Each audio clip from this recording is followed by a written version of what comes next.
Hope everybody's enjoying the warm weather. All right, let's see. If you're in Southern California. Okay, here we go. We're about to welcome our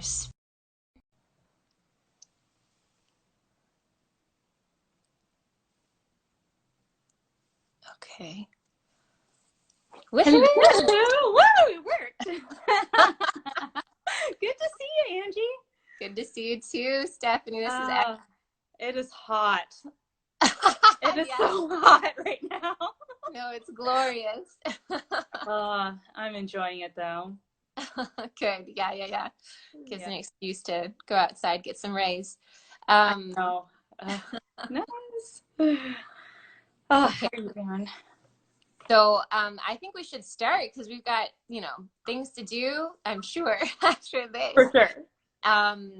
So for all of you who are jumping on, welcome to Beverly Cultural Center's Tuesday Talks, Connect and Inspire. This is our second one. I'm Angie Reckert. And even though we are all distancing for the sake of public health, Beverly Cultural Center is here for you and for all young professional women who want to share something beyond the four walls of their apartments. So I'm very excited to introduce our speaker we have here, Stephanie Soo. We're very happy to have her with us. Originally from Canada, Stephanie studied her MBA at Harvard University and now is a VP at Brentwood Associates, a private equity firm executing Working investments. It's all right. Thank you. Private equity investment firm. Oh my gosh. Okay. Money main.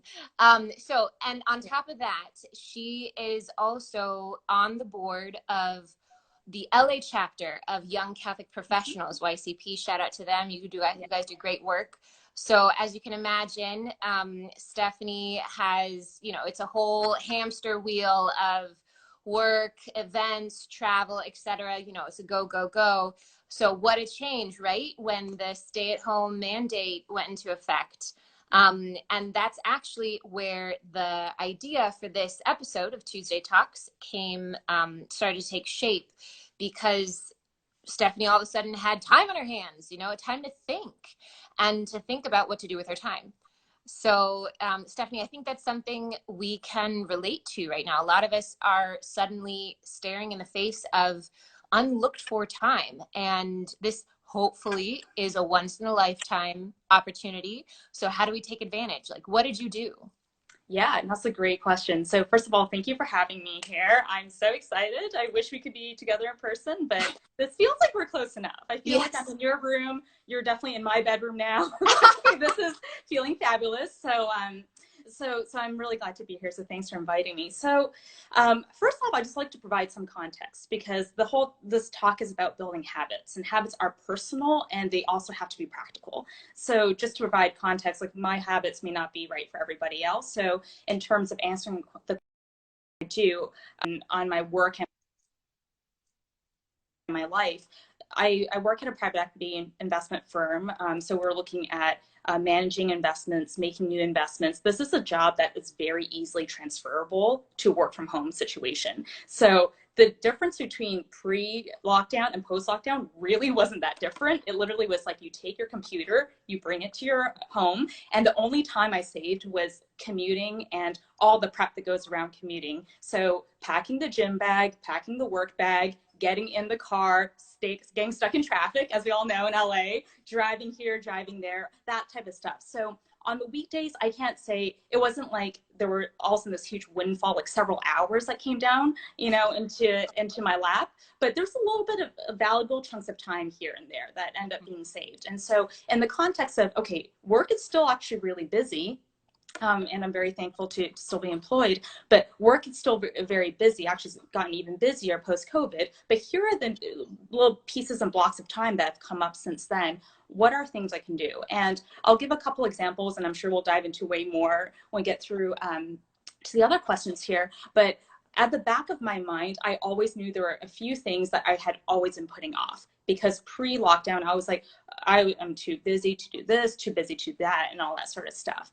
And so How those, can we all relate to that? Oh my gosh. I know, All right? can relate to that, I'm sure. I'm too busy doing all the other things I'm too busy doing, so I can't do any of this stuff, right? And so what are the few things that were kind of just niggling at the back of my mind that I knew I can take advantage of? Excuse me. And so a couple things I think they broke down for me into two buckets: personal and spiritual.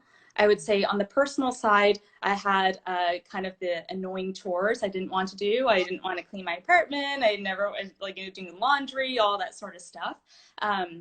So those kind of came into being. Sleeping more was actually a thing for me because I just like going, and sleep is not a virtue, but it is a virtuous habit. So I'll put that out there. That's my strong position right now. So that's on the personal side. On the spiritual side, personal prayer was not something I did. I think when we're in the world and you have all this external stimuli coming at you, and it's easy to just get wrapped up in, what am I doing? What am I doing? What am I saying? What am I, you don't have time to just cool down and listen. And I think that time of, some people call it meditation, and this is personal prayers for us, or for me, I should say, it's time to talk to God.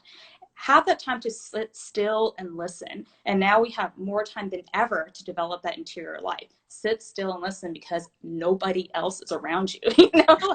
We are in lockdown, folks, so you have that opportunity. And that was one really critical habit that I knew was missing my life. I was always like, gosh, I should do this, gosh, I should do that, but I never have the time. Now the time came about. And then the second thing that came along with that was time with family, and we lumped it in together as a family rosary that we did every night through WhatsApp videos. So I can talk a little bit more about that later or other stuff, but those were the initial things I did, and to some degree, different degrees, still doing now post lockdown. You brought up a whole different ideas that came into your head of how to use this time for yourself. I think one thing, I heard one stat that baking yeast sales have gone up 400% these days because everybody's baking bread at home. So we all have, aspirations, interests, desires. And maybe one thing that can be keeping us back, say, from tackling any one of them is not really knowing where to begin. Which of these interests or aspirations should I be giving importance to right now, like here and now? What was helpful for you to discern that? Yeah, it's a great question. And it's one that, again, massive caveat, is going to be different per person, right? You got to think about, what is your state in life right now? What is your vocation? What's your calling? Do you have other responsibilities? So all of that has to be factored into it. I will say, none of this is necessarily going to be the most illuminative stuff that people haven't thought about. I think, at least for me, the majority of the time, I kind of know what are the things I need to do. And I think it goes back to the first thing I said of the biggest difference between pre-lockdown and post-lockdown is there's now all this time to do the stuff you never got around to doing. So maybe there's already a whole list of deferred maintenance stuff that you have on your list. You know what? I've always said I wanted to do that, never got around to it. Then the prioritization comes down to your stage in life and what are the responsibilities that you have, and how do you balance these particular habits with that? I know this sounds a little bit vague because I don't want to give specific examples that might not necessarily resonate with everybody, but it comes down to thinking about, what are the deferred maintenance items? What am I doing? What's my state in life right now? What are my responsibilities? And then how do I prioritize that deferred maintenance list against that? If folks want a little bit more of a framework, I thought about this a little bit last night and in the prior days as we were discussing and prepping for this talk, or this conversation. If you're like, okay, that's great, I actually have no deferred maintenance items, I am perfect, amazing. Maybe there's that, right? The first thing I was going to say is maybe there's a layer of interior reflection that needs to start first, right? It's like, you know what, maybe I don't have that external stimuli coming at me saying, here's all your deferred maintenance items. start thinking about, okay, not so much about what am I doing or what should I be doing, but think about who am I becoming? You know, that's like there's a longer term goal question, but think about who am I becoming? And in thinking about that, that may actually bring about some exterior as well as interior habits that maybe you never thought about at the forefront of your mind, but might be built into the back of your mind and say, huh, you know, who am I becoming when, I'll just give an example, like when, what I worked at an investment bank in New York before moving to Los Angeles and working in a private equity firm. These are all finance environments, and they're generally high pressure. Nobody has any patience for anything. That's kind of like New York baseline anyways. No, and it's easy to kind of get wrapped up into that, right? That wrapped up into the, I don't have time for you. You tell me like everything 5 seconds ago, or else I'm not going to give the time of day. And if you steep yourself in that environment long enough, you kind of realize you're becoming impatient, maybe a little snappy, a little angry, and that's who you're becoming, right? Sometimes you need to just pull yourself out of the environment to see that. And if you see that, it's like, huh, this is who I'm becoming. I need to step out of that.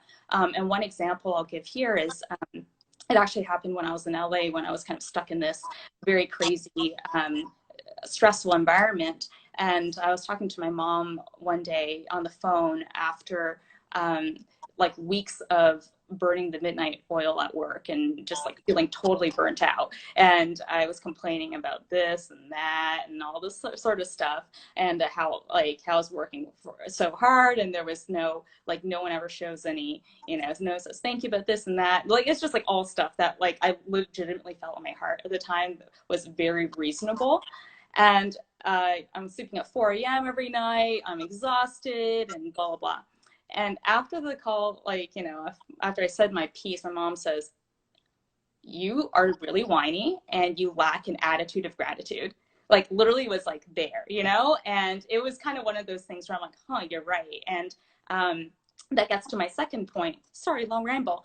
You can ask yourself, but if you're not in a state of mind to discern properly because of whatever's happening in your life, ask others, you know, like have trusted role models, mentors, friends, family members, because, you know, we might think we're like all that in a bag of chips, but most people will tell you no, you know. They'll be like, you know what, here are a few other things you can be working on. And so to the discernment question about building habits, I think it ultimately comes down to, who are you becoming? What are the things that you might be doing, or the interior attitudes you may be expressing, that are either getting you to the right place or not to the right place?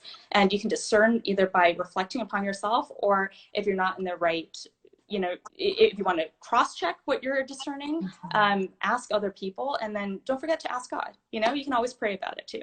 So I'm not sure if that helps. Also a long ramble. Totally. Yeah. No, I love the thinking about, because it's so true and so apropos to this topic of habits. You know, it's about being, not about doing. And I think so often like that, I think, and it sort of ties into last week's topic with Kate Bryan about, like, one of the things that she talked about was intentionality, that we need to be more intentional, more present.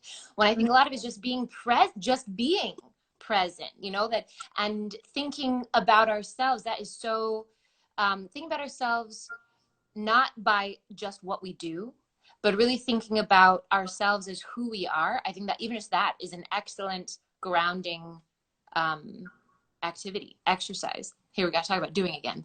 Yeah. But yeah. Awesome. The two go hand in hand. The two go hand in hand, because I think like a lot of us, like you're definitely like this, Angie, and so many of our friends, we're driven. Like, I want to do stuff, you know, and it's sometimes you got to think about, what is the end I'm trying to reach, right? Who am I becoming, along with what am I doing, or what am I not doing? You know, the two things kind of go hand in hand. Yeah. And if anybody who's listening in wants to ask a question or give a comment, or feel free. I mean, I've got a few things here, but again, we want to in the comments box. Yes, exactly. Like, we like activity. We got Lisa Limtiako's going to bunch them up for us, so she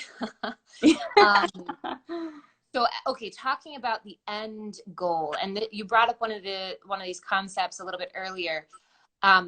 I think good habits have a lot to do, are essential for achieving balance and harmony, which I think are Yeah. two concepts that are really resonate in today's like frenetic or fragmented culture. Um, so can you talk a little bit more about that, about balance, harmony? Like how do you see, like where's the path to get there? What have you seen or what have you heard? What has helped you?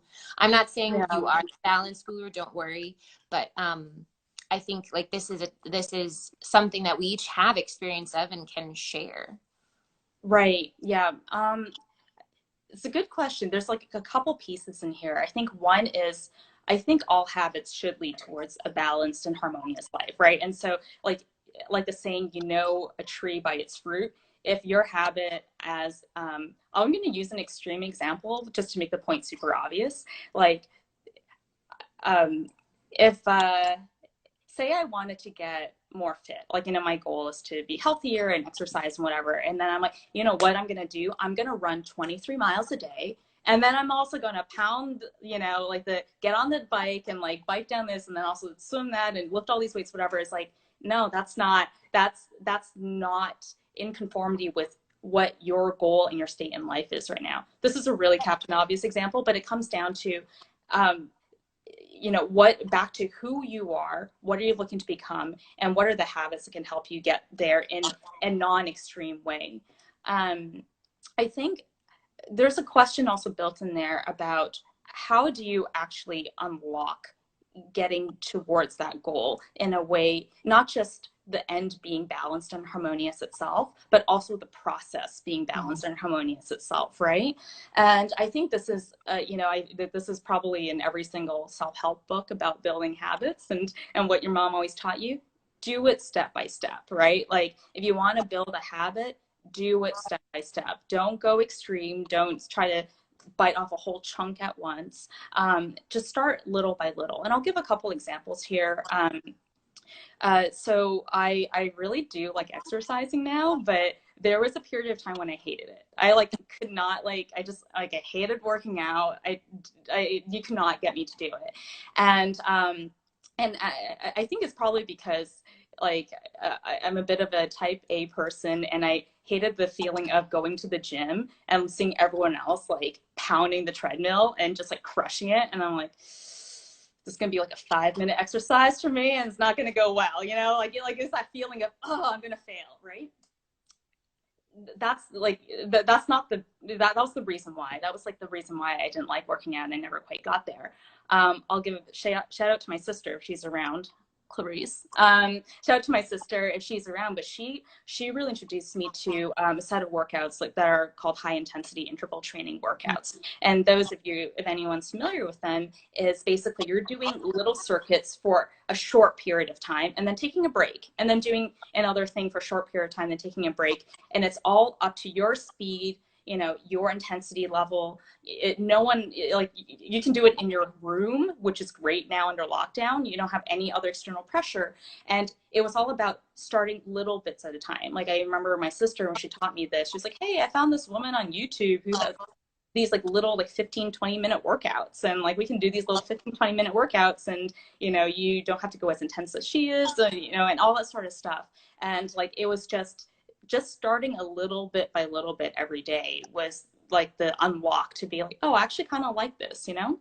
I forgot my second example. I'll come back in a second, but I think this goes back to the theory of whatever habits, you know, folks are looking to develop here.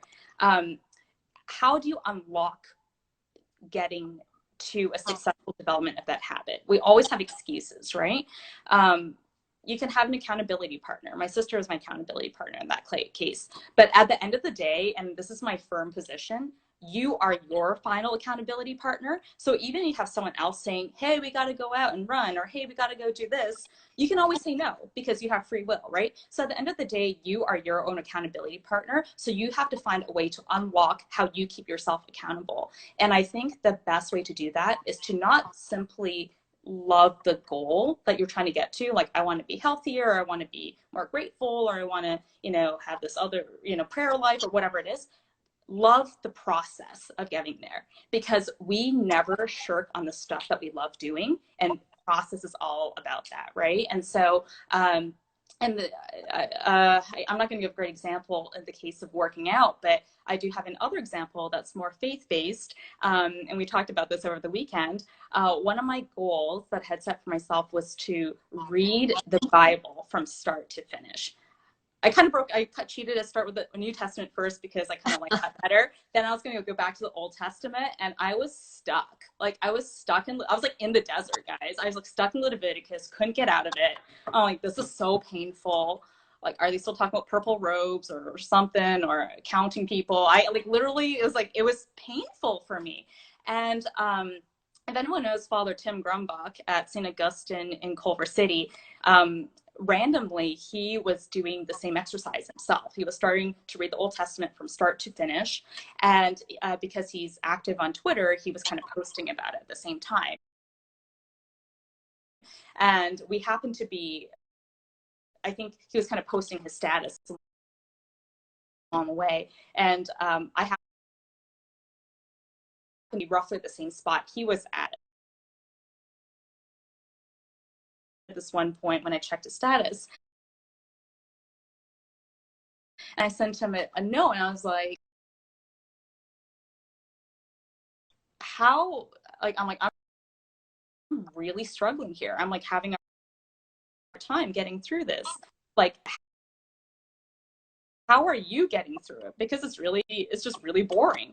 And he said, I would relish every single detail. Like when they're talking about building that tabernacle and you're trying to like measure the tassels and the wood and the gilding, like cherish every single process. Pretend like, I mean, he didn't exactly say this, but the picture he was sort of painting was like, maybe you're with a group of friends, you're just discussing this like awesome building project. Maybe you have like a notepad out and you're sketching along the way, just like really relishing in it. And like, maybe it sounds totally ridiculous that you have to do all of this stuff, but there's a habit in the process itself, habit information in the process itself. So learn to love the process, whether it is that particular example I gave, whether it is an interior habit, whether it is something like working out, whatever it is, learn to love the process and find hacks to get you there. So. Awesome.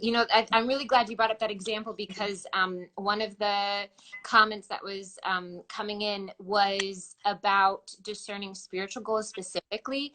Mm-hmm. And I mean, we are bombarded, you think about magazines, all the magazines do something about your appearance, health, productivity, but to think about your spiritual life also as building a habits, that your routine and your like how you live your life is built off.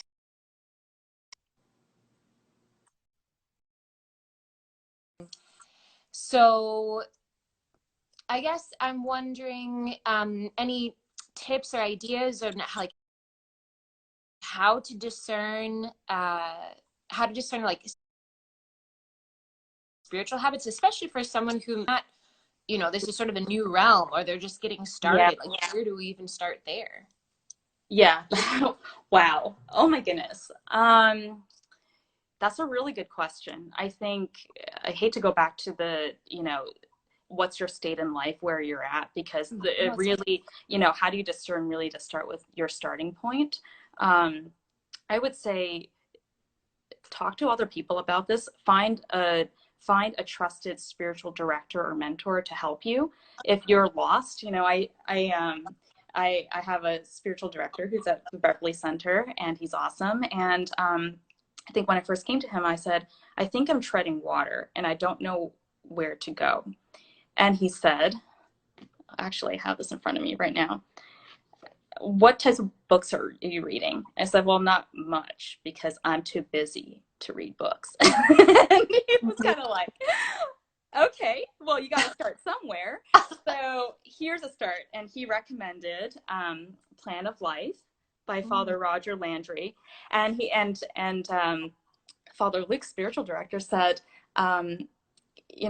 look, this might be very basic for you, not, just take it as it is. What it is a very practical book. Just read it and see what speaks to you. And it is a very practical book. It is basically like, look, what's your plan of life? You know, what's our goal? What are we training for? We're training for eternity, right? What are little ways to get you there? And it's just eminently practical. It's like, well, here are some things you can do in the morning, some things you can do throughout the day, some things you can do in the evening. And I'm like, this is very helpful. And so that was one thing that worked for me, I'll say. I'm trying to think. Sometimes, like, and I really can't underestimate the power of prayer here. If you don't know, ask the Lord. Like, I think back to, here's one example, the one I forgot. So um, when a few years ago, maybe around 2012 or 13, different spiritual, kind of my spiritual journey was kind of moving along. The one thing that I was terrified of doing was praying out loud and speaking about my faith publicly. It was something where I was like, this thing that is so personal to me, I'm sure to many other people, somehow I felt like I couldn't talk about it because of the cultural environment we're in, right? And I didn't know how to unlock that. I think you can call that an academy. I think that's a habit you can develop too, right? Like, how do you unlock out of this like fear of sharing something that's very personal to you? I don't know what to do. I couldn't break myself out of the blockage. And so I just prayed a lot about it. And I prayed to God, I'm like, help me, because I don't know. I sort of know how to do it. I should just do it, but I can't. I'm blocked. I can't do this. And what he did was, I think later that year, I was in LA at the time. I moved to Boston to start my MBA program at Harvard Business School. I found an apartment. I was living with my sister. We were both going to school at the same time. We happened to find an apartment off campus that was like 5 minutes from the Harvard Catholic Center and the parish on campus. And so we like go there for daily mass one day when we first moved in, and we're like one of like two of like the four people in mass. And so the priest who was saying mass happened to be the chaplain for the business school, which is where we were going. And he's like so curious afterwards, because it's like, who are these two new people? Like, who are you? What are you doing? You know, what were you up to? And we kind of introduced ourselves, and he says, oh, wonderful. I'm so glad you're being part of the business school, and you should be part of the Catholic Students Association, and you guys should run the prayer group. And my sister and I were like, his name is Father George Salzman. He's wonderful, by the way. Father George is like, you should run the prayer group. And my sister and I were like, yeah, no thanks, Father George. You know, we pray in our heads. We don't pray out loud. You know, we don't run things. You know, not this thing, other things, but not this. No thanks. And he's like, okay. Then he comes back next week and says the exact same thing to us. And we're like, okay, same answer, no thanks, you know, we're good. That's not what we do. Then he came back again and asked us the same thing. And he kept coming back and asking and asking. And then suddenly my sister turns to me one week, she says, I think Father George wants us to run this prayer group. I'm like, yeah, I think so too. And she says, maybe we should say yes. And I'm like, yeah, let's give it a try. Terrified, but why not, right? And so so we said yes, and he's like, oh, wonderful. Well, it hasn't even been started yet, and so you guys are gonna have to start it and figure it all out.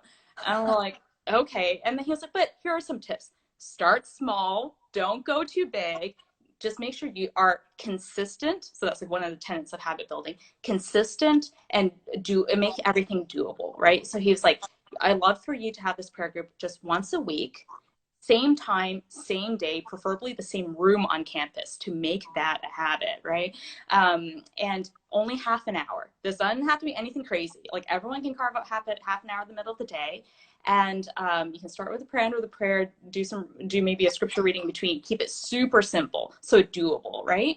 And just go with it and see what happens. And you know, the story's gonna get even longer. I go through all the details, but it's a long way of saying that was kind of the first step to get. I know for myself personally, I don't want to throw Clarice in every single thing I'm talking about here, but for me personally, it's the thing to get me comfortable with talking about something and sharing something that was very personal to me, that I wanted to share but didn't know how to do it. And it came in the form of, like, completely out of the blue, someone came into our lives and just brought it about because we were asking for it. So Not sure if that helped, but that was my Yeah, yeah, experience. thank you. Yeah. Maybe just one last question before we wrap up. And you brought this up a bit when you were talking about, you know, step by step, Hmm. bite-sized pieces. Because I think one thing too is like, like habits take time to build. Like Yeah. time is part of their definition. Hmm. But that knowing that okay, habits take time doesn't make us immune to discouragement, you know, when maybe we're Yeah. not consistent with the resolution that we made, or when it's a while, like we're not seeing the change that we want in our behavior.